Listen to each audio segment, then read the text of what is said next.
This podcast is part of the Planet Broadcasting Network. Visit planetbroadcasting.com for more podcasts from our great mates. Guess what, everybody? What? We're doing a Mission Impossible trilogy. The first Oh three... my goodness. That's right. A Cruiserpalooza? A Mopothapalooza? Real name. Mm-hmm. Tom Cruise's brother is in one of these. I know. The second one. But that's not this week. It's not that's this one. That's next week. Yeah. Because we are, of course, talking about Mission Impossible from 1996. Oh my god, the ancient history. Absolutely. This franchise has been going for 24 years then. And that's just these ones, not the show that started it as well. Yeah. It's been around forever. Since the Cretaceous era. That's it. Just dinosaurs pulling off... I don't know. You think it's a herbivore, but it's an omnivore. It's a car, yeah. That's, what a twist. Anyway, leave a like. Should we talk about how it got started? Please. Because, of course, we had the original series in the 60s. Yes. There was a revamp in the 80s, which we've actually looked at. We did a video on it. Which I learned this week was originally intended to just be like episode by episode remakes of the original with a new cast. Great. Because it was cheaper and there was a writer's strike. Oh, but okay. Then they recovered and it became fine. Okay, that makes sense. Yeah. And I guess Cruise was a fan of the Mission Impossible Well, he TV was, shows. because this is the first movie that he ever produced. He was a big fan of it as a kid. He had massive creative control. He upped to the budget. Originally, it was $40 million and he asked for 80 and he got it. Because we're in the midst of the start of a Cruiserpalooza. Mopothapalooza, thank you. Yes. But it's such a... The Mopotha of bother. But it's such a...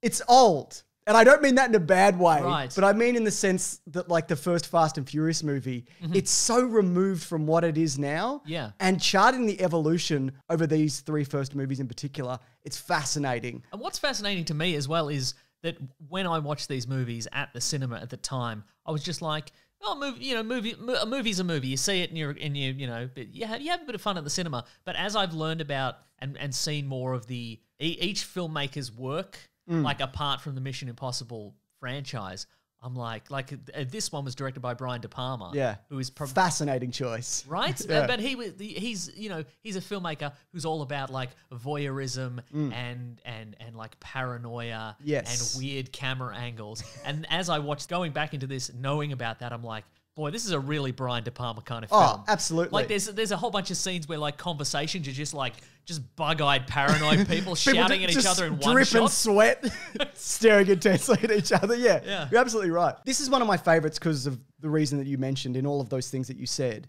This is the only one with really intense paranoia. And now the other ones have shades of it because who's who? Who's Richard Roxburgh? It's Tom Cruise or whatever. But by like 6, everybody's settled into it and you're like, hey, you're probably a guy in a mask and you're probably a guy in the mask. Who cares at this point? But in this, like Ethan Hunt, Tom Cruise's character, he's kind of a rookie. Yeah. You know, he's been through some missions, but people on this team are still amazed when you can put an earpiece in your ear and you can hear somebody else's conversations, or you can wear a mask and you look exactly like somebody else. Do you want to talk about the masks? Yes. Because you've got your standard... Somebody stop me.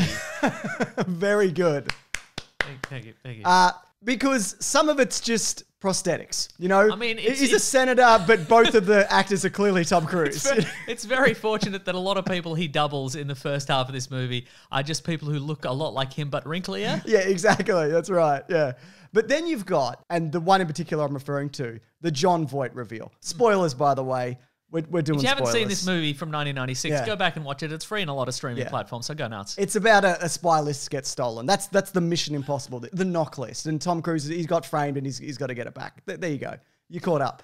But in the later movies, and they emphasize this more in the next one, you can move your face around in it. It fits to you perfectly. They're indistinguishable from any other real person. It alters your voice. But in this one, I like the idea that just put it on and sit real still. Yeah, right. Don't move a muscle. Have very particular lighting. If you can sit in some shadows and look concerned, because that's how your face is going to look. Concerned and a little bit kind of just non-reacting. Exactly. You know? So you mentioned this before the show, but the name of the guy who created the masks, Rob Bottin. That's right, yes. This famous special effects artist who worked on like The Thing and The Howling and other things that you told me just before the show. He worked on the very iconic 2 Weeks Lady from Total Recall, where a face opens up and it's Arnold Schwarzenegger. Yep. That's amazing to me, that practical effect. Because now they wouldn't do it like that. They'd use a different method. It is a different... And it wouldn't look as good, maybe. No. But I still think there's some digital trickery in that shot. I know that it's practical elements, but when he does pull it off, it seems like there's a digital smear in it.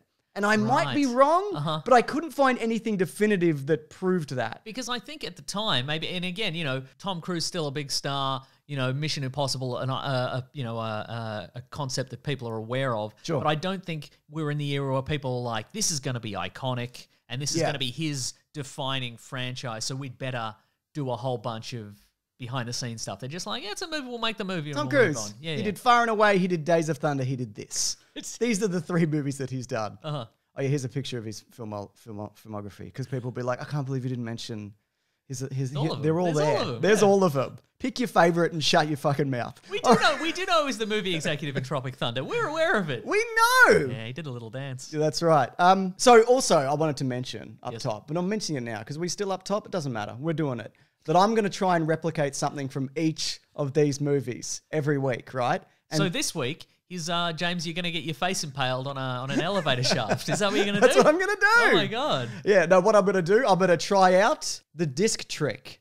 Okay, all right. Huge shout out to Silent Magic who told me how to make this happen. I'll save it to the end though. Did I pull it off? Probably not, but we'll come along for the ride, all right? You're going to give it a crack though, aren't you? You better believe it, yeah. Apparently a real trick, apparently. I have my doubts, but again, there's barely any behind-the-scenes footage of this. I mean, it certainly tricked Jean Reno, didn't it? Certainly did. Sneaky Jean Reno. What do you think about the cast of this? I like it. And Yeah. I think, as I understand it, I think it upset some hardcore Mission Impossible fans at the time Including- for a number of reasons. Including the people from the original series as well. who were not asked to be in this. Well, some were. Like Peter Graves was asked to come back. As Jim Phelps. Yes, but he was like, I'm not evil. I'm an actor. He was upset that that Jim Phelps' character was going to take an evil turn. He was tired of saving the world but never getting any recognition for it, so he decides to turn bad and take the money and run. Yeah. And I think He was tired of sitting still for that mask mold for Tom Cruise to wear. exactly. I think people were probably also upset that this is a movie in which a lot of the IM team did die in the first act because, traditionally everybody gets out alive in the Mission Impossible movies. I love that fake out, and there's some names in it as well. I mean, I know people are like, Emilio Estevez, where's he been? He was huge. Yeah, he was a massive star. Exactly. This is, you were like, well, of course he's going to live because he's, Mighty Ducks. Mighty Here's Ducks. a list of his films. He's a lovable character. He had an incredible catchphrase that I'm going to attempt to bring back in future. Hasta lasagna. Don't get any on ya. Loved it. Doesn't rhyme. It doesn't matter. Yeah, but I think that's a great introduction. And look, I don't even remember the first time that I saw this movie, but it's still kind of shocking that that's the way that they open things up, you know? So stunts as well are a big part of this movie. Less so than the later ones. They're way more toned down than him throwing himself off. Everything. Everything and anything. You pick a thing. A lot of the he'll later do it. movies are just him throwing himself off stuff and then they just try and patch the movie together based on that. Pretty much, yeah. So a couple of the big stunts from this, though, is the water stunt, which kind of looks tame in comparison, but that's tons and tons of water. Like, if you went down, it could kill you. Like, the sheer force alone. One stuntman does cop it right in the face. I don't know if you're having rewatched that I didn't scene. see that, no. Is he there when the glass breaks and it just kind of, beautiful stuff, yeah. But I guess the thing that this movie is known for, and it's often parodied, probably in a Leslie Nielsen movie because from the 90s. It's iconic. Yeah, probably exactly. at an MTV Movie Awards. No doubt. I'm talking about the movie Spy Hard Mason. Probably, it's probably in that. But it's the heist where The Langley heist. Yeah. And what's interesting about that heist to me is most of it's just in that room. Yes. I mean, we see them getting in and fire trucks and whatever, but it's pretty much him dangling from wires with coins in his shoes to keep the balance. That's what they did. And it's just incredibly suspenseful. They've attempted to replicate it in future movies, which we will talk about. Yeah. But there is something about the tension in this scene which just still works so well. It's the sweat. I'm telling you. It's the signature De Palma sweat. Yeah, it is. It's the big boxy computer. Yep. As big as a house. That's right. That's got a chair that slides out from underneath it. It's the 230 megabyte diskette upon which the knock list is copied onto. I have a note here. Yeah. There's a scene later on in the movie where they're all ensconced upon the train where the finale takes place. Yes. And they have to stop the bad guys before the data is transferred. And What a foreign concept right? at the time. Yeah.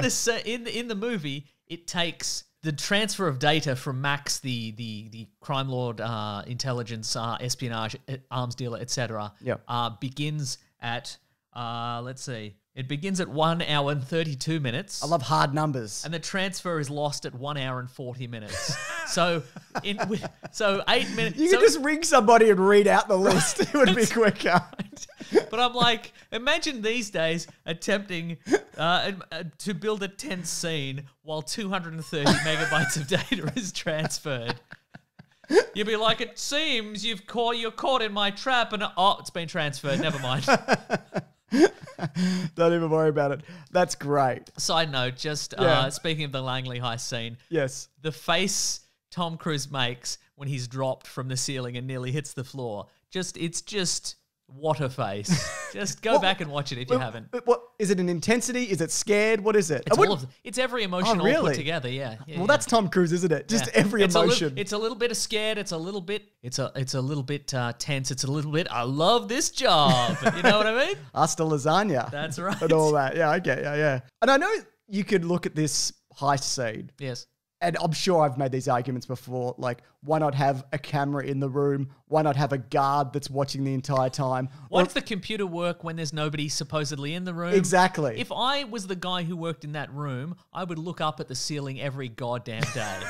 As soon as I came out, I'd be like, look at this big tall ceiling I've got for some reason. You'd look down at the floor, up at the ceiling, because either way it's reflective. You'd see what's going on. Yeah. Right. You're right. I mean, you could put a big, heavy wooden door in front of the computer, whatever. But it's at the same time, whatever measures were put in place, you can write around that. So if there was a camera, he'd block the camera. If there was a guard, he'd swap him out or whatever. Yeah, but I mean, the necessary elements of a heist sequence or a heist movie is you spell out the obstacles, and then the characters build big plans to counter the obstacles, and then stuff gets in the way, like a rat or a knife. Or a Frenchman. Oh, he had that knife the whole time. It was Sacre him. bleu. Where do you think he gets his knives? They must be new because he can't hold on to them for shit. Probably like Le Creuset, you know, that place where you get the fancy... That's entirely like possible. kitchen accessories. Oh, right. They got one of those... Do you remember those big... This won't stay in. Do you remember those big Sabi watches that were in like storefront windows that they'd open and close? Remember those? Yeah. What fascinating stuff, Mason. I always wanted one. To what end? You can probably get one. Let's look it up later. Kill a big man. Anyway, I love the train chase though. And I feel like the train chase is one of those things they definitely would have done practical now. Because this was a skydiving machine, like tilted sideways to get like the rushing air effect. Oh, I see. At Tom Cruise's request, because he was like, I've already done skydiving and this is what I'm going to do. Ha-ha! Yeah. And there's a bit of like green screen, blue screen jankiness to it. Yeah, especially when Voight and Cruise leap onto the helicopter struts and they're kind of they're struggling through the helicopter in the tunnel and all that sort of stuff. It's like, well, that's very obviously took place on a soundstage. But, you know, it's a real jump. You know what I mean? Right? Uh-huh. It's just in front of a green screen or blue screen. Again, I think it's blue screen. I found some images. But I think it still works. And I think for the most part it holds up. And even though it is like a CGI helicopter bobbing and weaving, I still think it's great. I still think it's a absolutely bloody cracking conclusion to the movie. And I love that John Voight gets mashed like the rotten potato that he is. Just crunch. I had a thought, actually, of the characters that died in this movie, who do you think is ripe for a return? Well, we know one of them is returning who didn't die. Kittredge? Yeah, He's coming Kittredge back is for coming like back. 7 and 8, apparently. That's crazy, right? Right? But I reckon bring back Estevez. He's got an eye patch. Or an enormous whistly hole through his entire head, sure. But and look, we just saw the back of John Voight disintegrate, so maybe the front half of him's still alive. He's like 80 and insane though, what about Emmanuelle Bert? Maybe she could come back. Yeah, good choices all around. She got shot, maybe she has made a quick escape at the end. You're right, there's a few of them you could definitely bring back, and maybe they will at some point. Hannah, the drunk on the stairs, she could bring her back. These are wonderful choices that you've made. I mean, she blew up.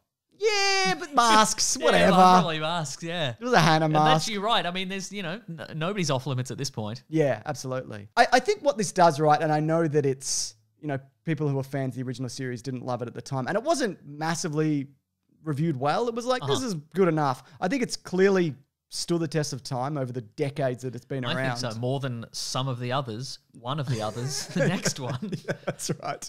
But I think it does get the core of the original show right, it just kills more people. Oh, for sure, yeah. You know? It does your mask and your gadgets and your Mr. X and your fake rooms and whatever. It does all of that. And I think say what you will about this one or the subsequent ones, the next one.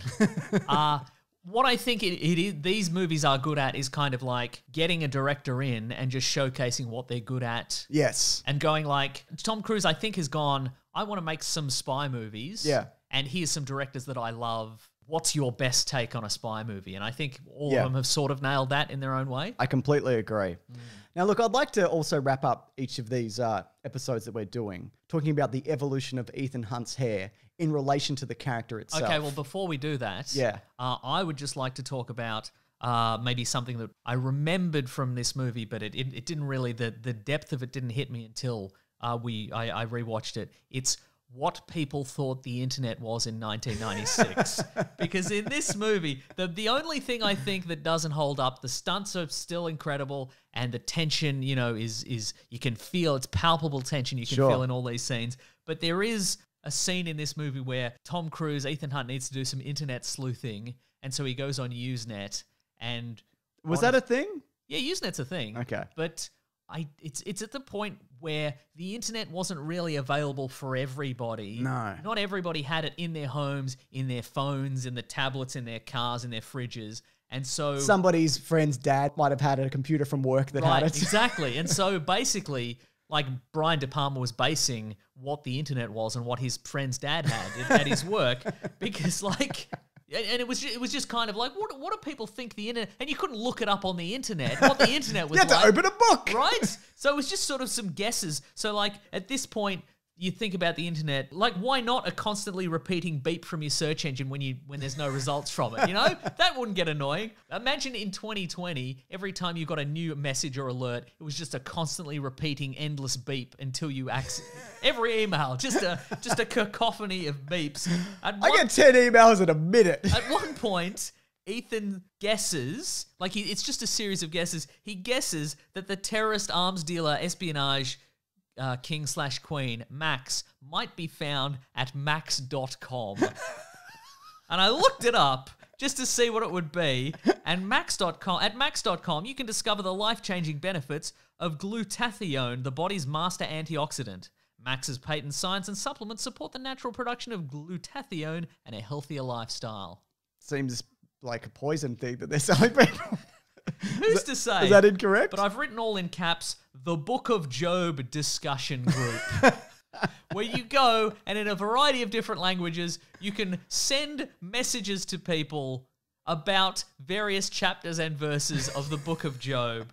And I've written here, sending a random message to a Max who may or may not exist on a Bible discussion group might be the biggest, pardon the pun, Hail Mary long shot I've ever seen in a movie. So everything else in this movie holds up. This, ridiculous. But you got to also remember, the people using the internet were 5 dads of friends of someone you knew from school. Yeah. And Max. So That's true. You're sending out 6 emails, aren't you? That's true. And the reason it's taking so long because he's waiting for the data to transfer. And Max is probably like, ooh, an email. I don't get a lot of those. This is beep, exciting. beep. Yeah. Fascinating stuff. Let's talk about that. Let's go back to hair. Hair is important. Okay, so I think you could chart the evolution of the Ethan Hunt character from his hair. And in this particular movie, he's only a few months into the IMF field. Yes. Because he was an army recruit.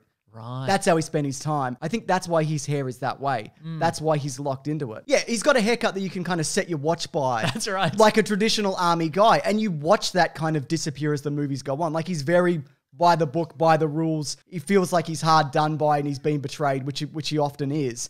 But also, he doesn't really seem to care that much about other people in this movie compared to what he does later. This is more of a self-serving, self-preservation Ethan Hunt than what we get later. Yeah. I mean, in this movie, he just lets John Voight just tumble over the side of a bridge. He doesn't dive in after him. Did you notice? In the future versions would absolutely just leap in there, you know? He'd fly a helicopter down and pick him up with one one muscular arm. That's right. But there's no real gunfights in this. There are 2 bullets fired in this entire movie, which is wild. When you think crazy. about it. He gets beat up by 60-year-old John Voight. Yes. And then, in the more recent movies, it's him and Henry Cavill just beating the shit out of a bathroom. You know what I mean? Like bare-fisted. And here he's getting like 58-year-old John Voight is besting Tom Cruise. Right. I just think it's fascinating that you watch all the tricks and things that he absorbs over the decades. You know what I mean? Yeah, right. So look, I think the hair, and I know it's probably a bit of a long shot, the hair of Tom Cruise tells a story in these movies. Yep. In particular in the next one. Yeah, and look, special shout out again. I'll give you a little time code: 1 hour and 39 minutes. Ethan Hunt on the top of the train gives us some wicked Beatlemania hair. Just go back and watch it. You'll definitely appreciate it. Just a couple of little pieces of trivia. Just from the opening sequence. It's trivia. Our trivia segment, trivia. It's trivia. Thank you. Based on the little info cards we get on each of the Mission Impossible, the IMF Force members, Ethan Hunt's UC alias, whatever that is Philippe Douchette. He's the littlest douche. I don't know what it means. Is that a little production in joke there? I don't know. You might be right. Tom Cruise, maybe he was like, this is a good joke on myself. Maybe. I've got a good sense of humor. And something I'd forgotten, his mother's name is Margaret Ethan Hunt. Oh yeah, and we see the parents in this. Yep. Where do they go in the remaining movies? They get arrested and then he grew up on a farm or something. They live on a farm. Yeah. Great stuff. It is the best. This holds up, man. Absolutely it's a good movie. does, yeah. Internet aside, but that's still a curiosity to me. I'm not turning off because of the internet. No, that's you know true. What I mean? Yeah. Anyway, just pretend he's looking through microfilm or something. It's fine. Yeah, that's fine. Don't even worry about it. Yeah. Yeah. Anyways, here's me trying to replicate that thing. Oh my God, you did it. I did. Second take. I can't believe you didn't do it, James, you loser. All right, next week, of course, we are coming back for MI2. That's right. It's a real shift in tone. I thought you were going to say another SH word, but yeah, it's something else. We'd love you to swing by. But look, if you love these videos, which some do and don't, depending on how they interpret the title, it's whatever at this point, by the way. But you can actually get them early at bigsandwich.co. Sign up. It's $9 a month. If you want to, it can be hard up for $1. That's absolutely fine. We also do a bonus podcast. Movie commentaries, ad-free feed, bunch of stuff going on there that you can check out. It's so delightful over there. That's right. It's loose as a goose. Loose as a bloody goose, mate. But it's a very firm release schedule of content. It actually is, yeah. We're not dicking around on that, are we? That's right. Yeah, I mean, we are, but, the content comes out the time it should. That's right. Anyways, I'm at Mr. Sunday Movies on Twitter. I'm at Wikipedia Brown on Twitter. I hope everybody has a great Mission Impossible in life, surviving all the terrible things that are happening. Me too. That's the real Mission Impossible, isn't it? Absolutely. And this movie. As I always say, hasta lasagna. Don't get any on you, folks. The virus? Yeah. Yeah, that's good. what I'm Makes talking sense. about, Yeah, makes sense. Okay, goodbye. This podcast is part of the Planet Broadcasting Network. Visit planetbroadcasting.com for more podcasts from our great mates. I mean, if you want. It's up to you.